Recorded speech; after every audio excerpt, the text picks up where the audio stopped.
क्या आपने ऐसे भगवान के बारे में सुना है जो आपकी राह देख रहे हैं, जो आपके इंतजार में खड़े हैं? तो यह कहानी है श्री विट्ठल की। कई सालों पहले की बात है। पंढीरपर गांव में एक युवक रहता था, पुंडलिक। वह बहुत ही स्वार्थी और घमंडी हुआ करता था। वो अपने ही माता पिता को बहुत कष्ट देता था। वो उनकी अपेक्षा करता था और उन्हें बोझ समझता था। एक दिन पुंडलिक काशी यात्रा पर निकलता है। रास्ते में महर्षि कुकुट का आश्रम था। वो महर्षि के दर्शन के लिए आश्रम के अंदर जाता है।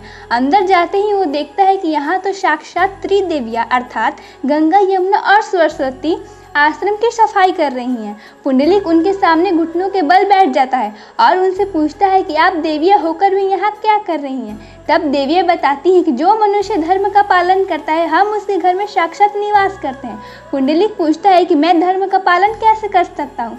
तब वो देवियाँ बताती हैं कि अपने माता पिता की सेवा करके। तब उसे एहसास होता है कि वह कितना पाप कर चुका है।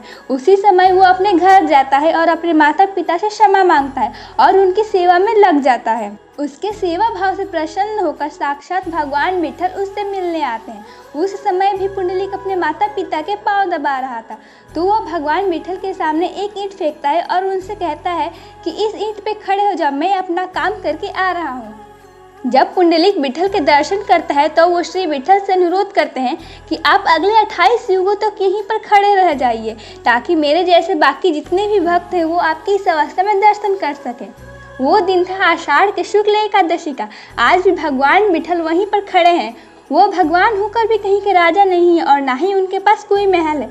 वो बस युगों से नंगे पैर एक ईंट पर खड़े हैं और अपने भक्तों की राह देख रहे हैं, उनका इंतजार कर रहे हैं।